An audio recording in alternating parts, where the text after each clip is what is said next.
Emilia Clarke's debut comic about a single mother who has a secret weapon, her period. Everyone always talks about how Hollywood is controlled by a bunch of crazed, radical, leftist, communist pedophiles, right? But let's really appreciate what that means. Hollywood, the actors' unions, all these production studios, they really have a monopoly on what is produced as media for people to consume. And you'll say, alright, it's not that bad, you can just make an indie thing and then pitch it to TV producers or whatever. But who owns the TV channels? TV corporations. They're the same people. They're the same radical leftists living out in Hollywood, living out in LA. And you say, okay, so that's just 95% of the audience that I can't reach anymore because of my political opinions trying to produce something that isn't feminist, LGBT garbage, right? But then what do? You post it on Twitter, you post it on Instagram, you post it on Facebook, you post it on YouTube, right? Well, who controls all of those corporations? Who controls all those institutions, right? The exact same people with the exact same agenda. You're gonna get shadow banned, you're gonna get banned, you're gonna get strangled out of the industry, all of your advertisers are gonna drop you, you're gonna be doing it for free.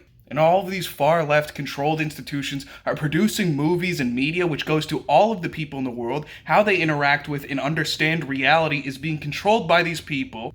And the media is being selected not by quality, but by how well it fits their narrative or by what BIPOC, gay person is creating it.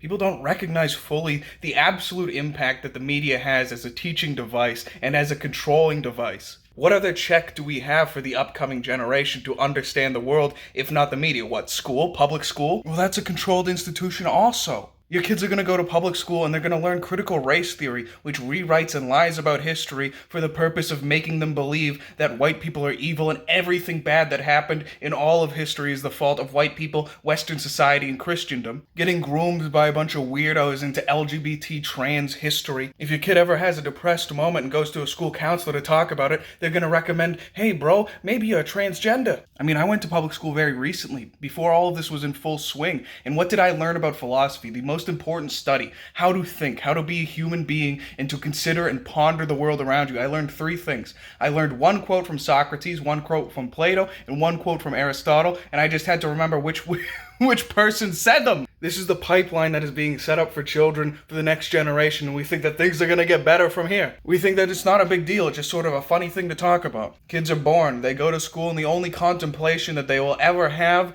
in public school is exactly how evil are white people, and are all white people the Nazis, do you think? Then they go to college and this garbage is intensified. They start getting asked questions like this.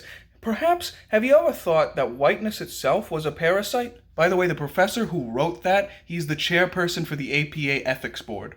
And then they get out of schooling, they go into the real world, and this brainwashing garbage, it intensifies even further and is reinforced into their mind even further. And now Republicans have to fight this cultural war against this radical, insane death cult philosophy. And we have to do so from Telegram, or from behind the walls of bannings and shadow bannings. Or you can just sell out your principles like so many do and accept this garbage and pretend like it's not a big issue. If there was ever a time to take a keen interest in exactly what your kids are learning and what they are watching, it is now. There is no returning to normal. Things are never just gonna cool down on their own. The new normal is the ever-increasing progression off of this cliff straight into hell.